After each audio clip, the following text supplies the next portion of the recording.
So hey guys, welcome back to the channel. My name is Cameron and today I want to talk about two things. It was going to be one thing, but I'm adding a second and I'll tell you why. It's been 18 months now since I've dealt with the colonies, with the bees, trying to understand how they work, how they move, how they go about their day. And today I became a little complacent and I was putting in entrance reducers by hand, and on one of the hives, hive number 3, they were all sat on the landing board. So in order to move them, in order to put the entrance reducer in, I grabbed my brush and proceeded to gently brush the bees away.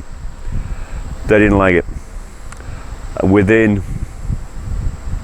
3 seconds, they had started stinging me, and by the time I'd run away like a 6-year-old girl, got into the house, they'd hit me 18 times. We counted them. My fault, nothing, the bees did nothing wrong. All they were doing were protecting their house.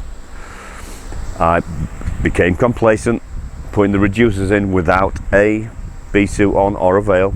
Very fortunately, they didn't sting me in the face. And that's lesson number 1 that I've learned today about the bees. Don't become complacent. They will, although they have facial recognition and they, oh yeah, there's that guy. You start messing around with that entrance and they will protect it and die to protect it. So that's lesson number 1. I'm covered in 18 stings and it's great.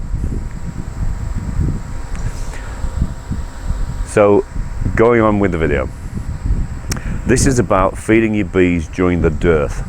Dearth meaning a lack of, and bee dearth is a lack of nectar. So in this part of the season, if we don't feed the bees, they do nothing.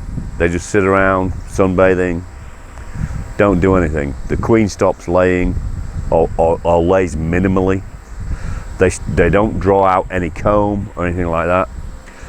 So when you feed them during the dearth and the queen sees the worker bees coming in with nectar and pollen never stops here in the south. It drives the queen to continue laying, which obviously grows the colony and keeps them healthy and strong. And on the second note, it also, the bees continue to draw out comb. And as all you beekeepers know out there, and all new beekeepers should know, comb is king. If you've got drawn out comb that's stored, when you create a split or an artificial swarm, or catch a swarm, you give them drawn out comb and that colony will grow much quicker than if they have to start from scratch. So FYI for all the new beekeepers out there like me, drawn comb is king. Now during the dearth, if they're not doing anything, if you're not feeding them a sugar water, and I do 1-to-1, 1 cup of water to 1 cup of sugar.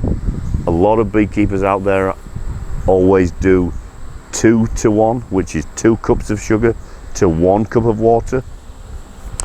And they know way more than I do about beekeeping because the guys that I follow have been doing it for 20 plus years.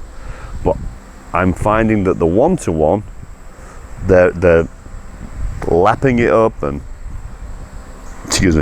drawing out comb, and seem to be doing okay with the 1-to-1. So today I was feeding them 1-to-1, and it was sunny overcast, but I did do a time-lapse video of the bees communally taking in the sugar water and taking it back to the hive. And we are on now 4K.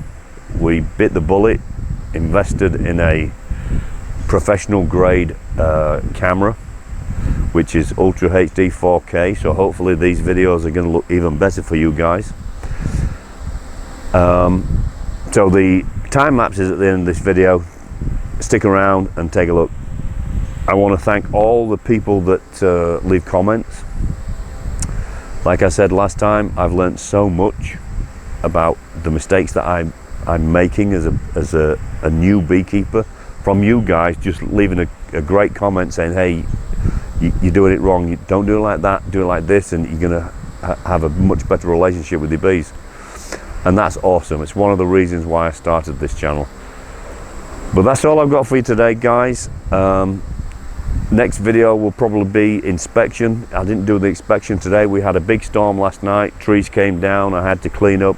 It was a nightmare. But please do subscribe, like, share, leave a comment, hit the notification button so you know when we do put in a new video. And I hope this 4K Ultra HD camera was working great for you. I will see you on the next video.